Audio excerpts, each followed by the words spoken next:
Can you remember where you were? December 31, 1999 at 11:59 p.m. I know where I was. I was in my hometown in Brisbane, Australia, at a friend's house, high up on a hill, waiting for midnight. And when the clock struck midnight, Brisbane went off. Fireworks, cheers, streamers, horns blowing, flares up in the sky. It was amazing.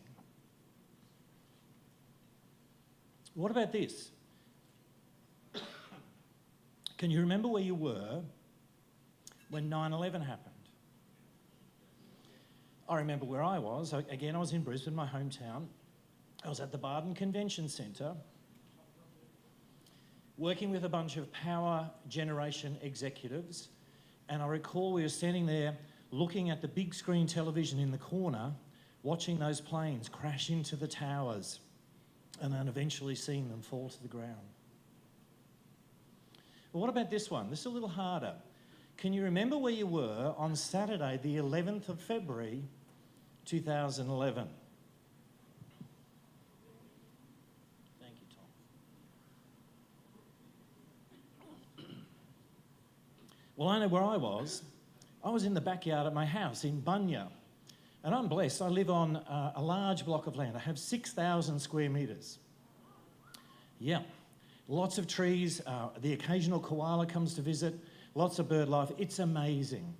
So here I am. I'm in the backyard and I'm building a chook house. Oh, wait a sec. Let me translate for you. A chook house is a chicken coop. So in Australia, we call chickens chooks. Okay? Go with that. So I'm in the backyard. I'm building a chook house. And there we go, there's the chook house. And I had a piece of timber about this long, a pine stud, and I had a circular saw in this hand, and I had to trim the edge off the timber to fill up a gap in one of the walls.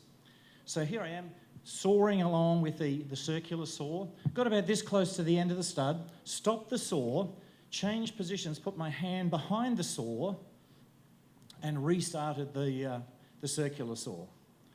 Now, for those of you who are in the room who are handy people, you'll know that a circular saw works best when the blade is spinning at full speed. That's the cutting action. But when the blade is touching the timber as you hit the go button, what happens is that the saw will kick back, which is precisely what happened to me that day. The saw kicked back, the blade was spinning at full speed, hit my left index finger. Yeah, and I knew something bad had happened. I put the saw down, I grabbed this finger, and I said, ouch. Yeah, well, maybe something different. But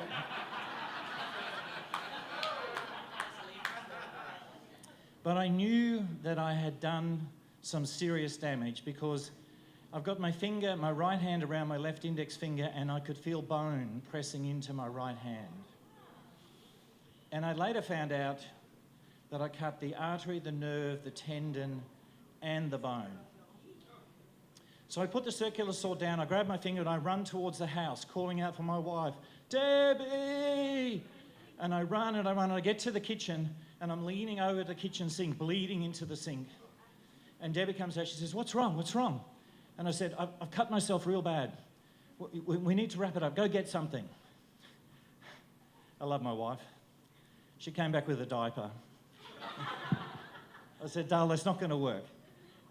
She's pretty stressed, as you can imagine. She goes, well, what do you want? And as calm as anything, I said, and as luck would have it, the day before, I'd been working with the first aid kit out of the car. I said, go to the garage. On the floor between the two cars, there's a first aid kit. Open it up in the top drawer. There's a 1-inch bandage. Go get that. So she came back with the bandage. We wrapped my finger up. We drive to the nearest hospital, which is about 15 minutes away. And it's a private hospital. And so I go in and I see the nice woman at reception and I say, I need your help. I've cut my finger real bad. Can you help me? She says, certainly, sir, we can help. That will cost $350. Do you wish to continue? I went, I really need your help. She said, oh, I forgot to mention, that $350, you will not get 1 cent refund from your health insurance, your private health insurance, from the government medical insurer. It's $350. I really need your help. She goes, certainly. Could you fill in these forms, please? There were 4 pages. So I got the name and address bit done, and I'm feeling a bit woozy by this stage. And I said to my wife, Dale, can you do this? And I sat down, and I'm doing the rocking thing. And I see this nurse come around the corner, and she takes one look at me, and, under stress, I get kind of pale. But this day, I went translucent. and she took one look at me, and she said, I'll get a wheelchair. She seriously thought I was about to pass out.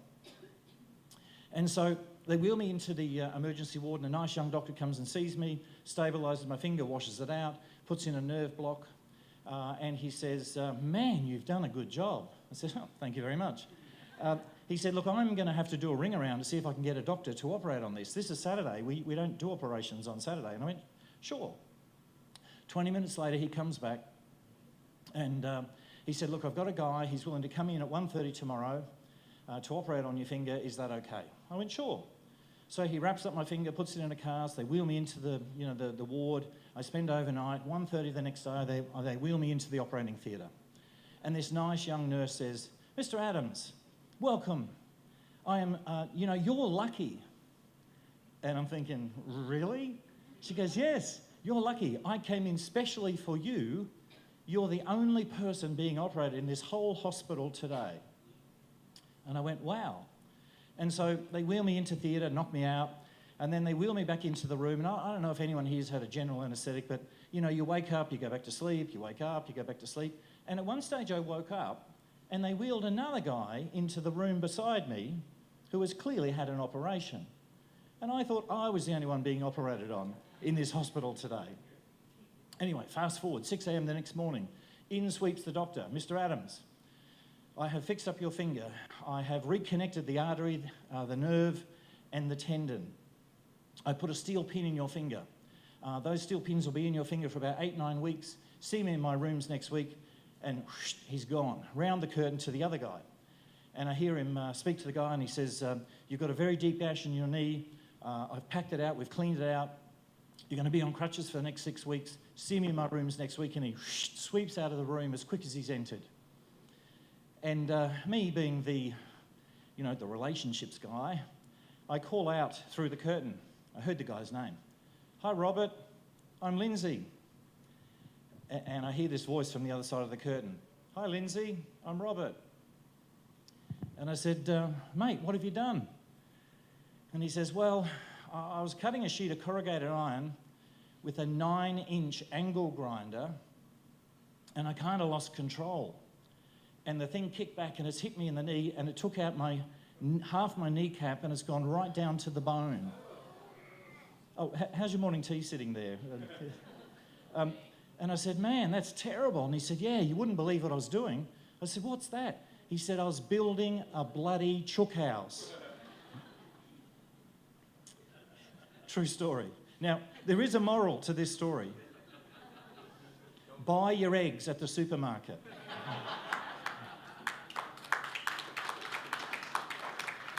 So, as you'd imagine, I couldn't work. And, I had some speeches, I palmed them off to speaker mates, and, I had about 6 weeks off work recuperating, and I wasn't allowed to drive a car. I wasn't allowed to do a lot of things, and you wouldn't imagine that one small injury in your finger could cause so much upheaval in my life. And in fact, amazing, I don't know if you're aware of this, but you have 2 arteries that run either side of your finger. And I said to the surgeon, how big is an artery that fits in your index finger? He said, it's about 1 millimetre.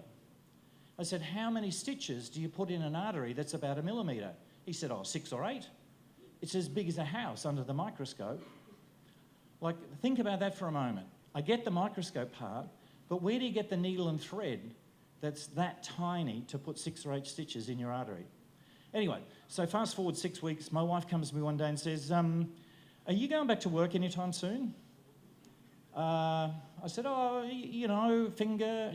And I said, why? And she said, well, if you don't, we're about to run out of money. And I went, oh.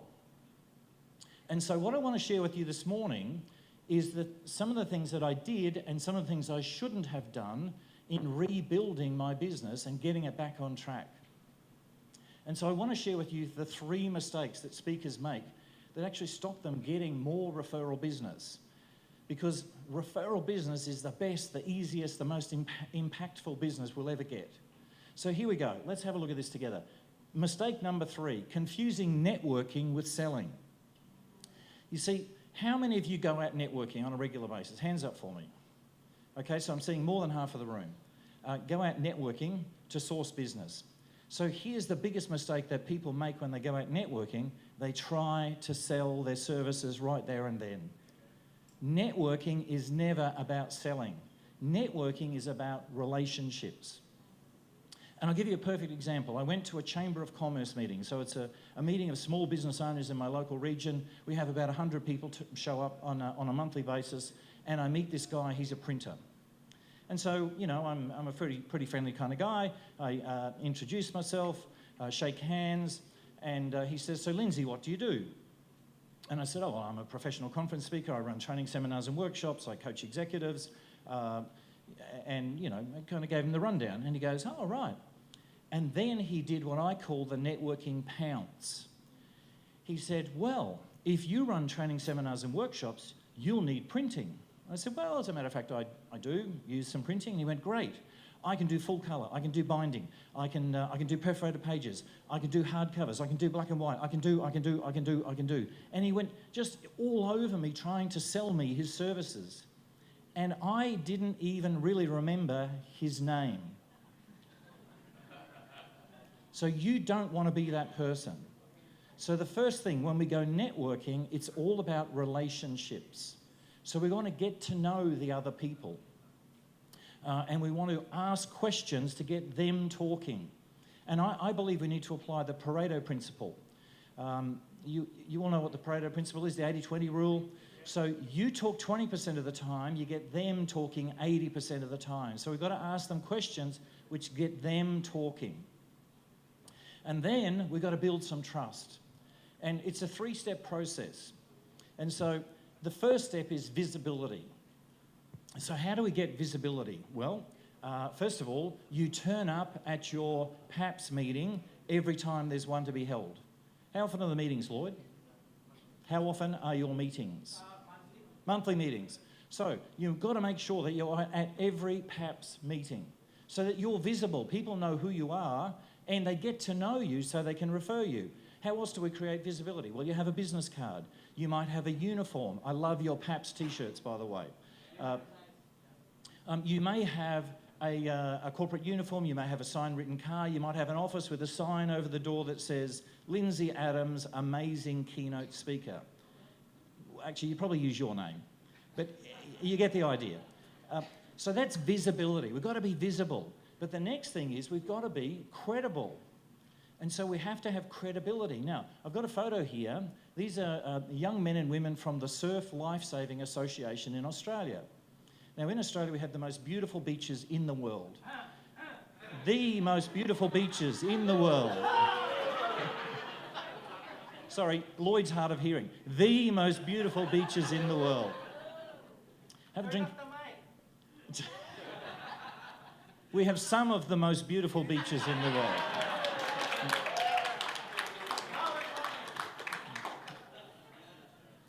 And we know that when we go to the beach, we swim between the red and yellow flags. And so if you look at these young men and women here, or young man and woman, they're dressed in red and yellow. And on the beach, they have a red and yellow flag, and we know that it's safe to swim between those flags.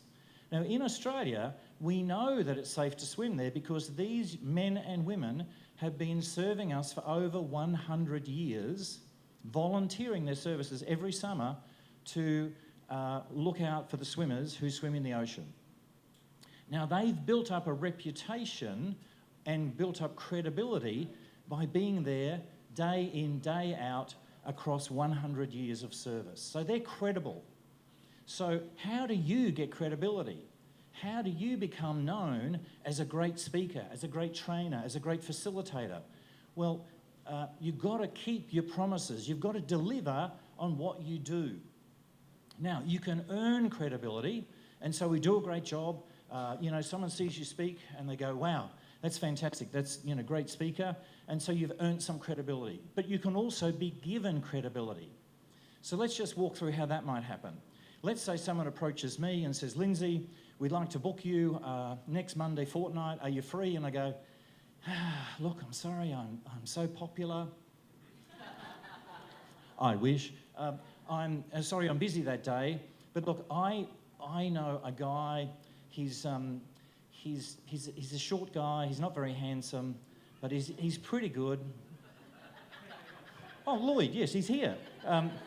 And so I'll say, look, I know this guy. He does the same topic as me, and I would like to suggest that time is up. Yeah. I would like to suggest that Lloyd do the job for you. And so what happens here is the client trusts me. I have credibility with the client. By recommending Lloyd, I've just passed my credibility to him. Okay, the next thing is, the final step is referability. So if we've got visibility and credibility, then we become referable. Then we can refer business to each other. And I'm delighted to say, in Australia, I have a lovely network of friends all around the country that I know I can refer speaking jobs to. And since I've been working internationally so much, I have friends all around the world now that I know that I can refer business to. So let's have a look at this now. Mistake number 2 is ignoring the real value in your network. And there are 3 kinds. Whoops, wrong button. There we go. There are 3 kinds of networks.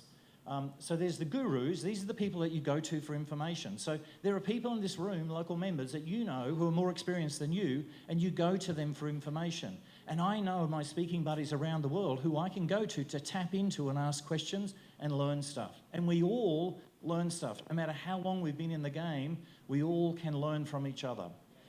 The next are the greats. And in my life, and this is my support network, in my life, one of my greats is my wife. Now, if she were here today, I'd point her out and embarrass her, but my wife, Debbie, she and I have been married 40 years. Wow. And, thank you. And here's the good news, we still like each other. And so one of my greats is my wife. I go home, she says, how'd it go, darling? I go, oh, man.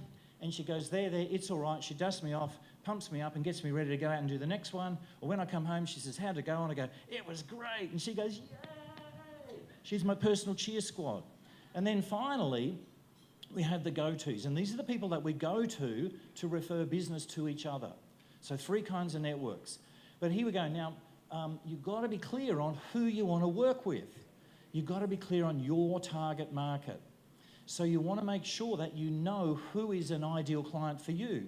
So if you've got buddies in the room that you trust and you're willing to refer to, you want to make sure that they understand what's the best market for you. And you need to understand what's the best market for them. Now, mistake number 1, networking without a plan.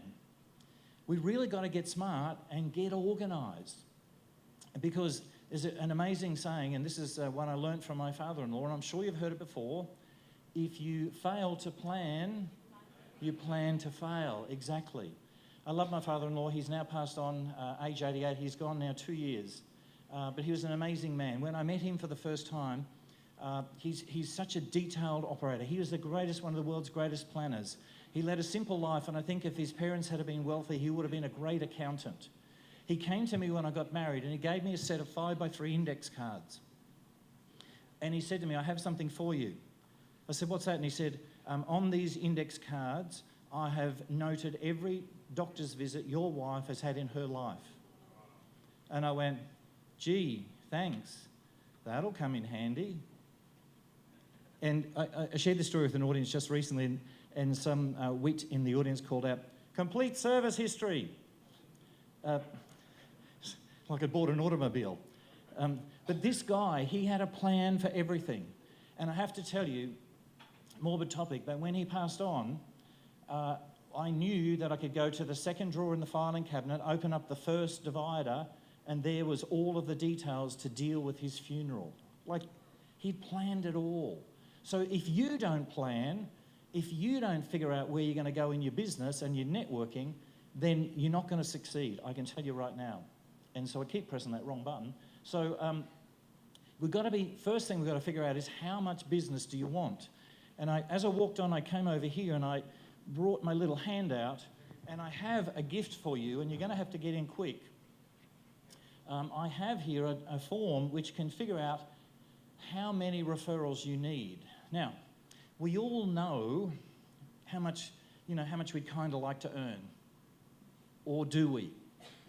And it's really interesting. I mentor a lot of younger speakers. I've been in this industry a long time. I joined Professional Speakers Australia 20 years ago. And I've been blessed with my career. I've served as my local chapter president in Queensland. I served on the national board, and then I became the national president. I went on and became the international president, the president of the Global Speakers Federation. In 2013, my association recognised my service to the industry, and they awarded me with a membership for life of Professional Speakers Australia. And I'm honoured to say that in 30 years, there's only been 10 of those awarded, and I'm one of them. Thank you. But here's the thing. So I mentor a lot of younger speakers, and I say to them, how much money do you want to earn in the next 12 months? And do you know how many of them come back to me with a number? Not many. So here's my challenge to you, first of all, and this is a rhetorical question. You don't need to answer it out loud. But if you haven't thought about this, I want you to, before you go to bed tonight, identify a number. How much money will you earn in the next 12 months? And I want you to write it down and put it in a prominent place near your desk so you see that number every day. And if you do business by referral like I do, then you'll want to know how to reach that dollar target. And in my hand here, I have my referral calculator. And I've got one of these. I have a limited number, and they're with my assistant, also known as Shirley. And if you want one, all you have to do is give Shirley your business card, and she will exchange. You give her your card, you get one of these forms, and it'll show you how many referrals you need each week in order to meet your goal, your revenue target. And so, if you want to get smart about your business, you need to figure out how much money you want to earn. So that's my little gift to you. It's up the back with Shirley. You're welcome to oh, she's being swamped already. You're welcome to go there now or during the break, of course. Let's not cause a stampede. So how much business do you want? Now, here's the next concept I want to share with you. There is oodles of business right here in this association. And I want to explain a concept I call the Key Four. And I've written about this in my book called The DNA of Business Relationships, which is available in the bookstore. In the Key Four concept, there's you in the middle, and you're going to work with 4 speaker buddies. I'm holding up 4 fingers. I know it only looks like 3.5, but it is 4. You're going to work with 4 speaker buddies, and you are going to figure out who they are now. And I'll explain how it works. So you've got clear on your target market. These 4 speaker buddies also share the same target market with you, but they do not compete with you. And I've been doing this for years in my home chapter. I joined my chapter in 1998. In 1999, a guy called Kevin Ryan joined. In the year 2000, a woman called Karen Schmidt joined. And in 2001, another mate of mine, Marty Doyle, joined our chapter. We each work for corporations, but we each have a different topic. And I go in one year, and in the early days, I did a lot of team building and leadership stuff. So I go in and do a presentation at the conference and speak about team building. And then at the end of the conference, I say to the conference organizer, and they go, Lindsay, you're amazing, you're fantastic, you know, all of the usual stuff. And I say, thank you, thank you, thank you. And then I ask the question, well, did you like what I did? Oh, yes, of course. Now, would you like to have me back next year? Now, typically the answer will be, oh, look, Lindsay, we love you, but we can't have you 2 years in a row. And I go, great. I have 4 other speakers that I want to recommend who are ideal for your business, and they have 4 different topics. And then I rattle off the topics. And I say, how about I introduce them to you, and I'll send some information to you so that you can choose your speaker for next year. And they go, great, fantastic. So we're straight on the money. I'm straight referring into my Key Four. And so they do the same thing for me. So there's 5 of us in this little group. We all share the same target market. We don't compete with each other. and we refer business to each other on a regular and recurring basis. So if you don't have a system like that, start to think about who could be in my key four within this organisation, or maybe, and for me, I do this internationally as well now, I have a key four locally and I have a key four internationally. And so I have friends who work in other countries so that we can refer international business to each other. So simple concept, powerful concept. So do you have a written referral marketing plan? And again, remember, if you fail to plan, you plan to fail. So you've got to start to think about, where will I get my referrals from? How will I generate referral business and make that happen? So you need to educate yourself. In Australia, I work with business owners and salespeople, helping them develop referral marketing plans. If you're at all vaguely interested, come see me. It costs a lot of money, but that's okay. It's worth it.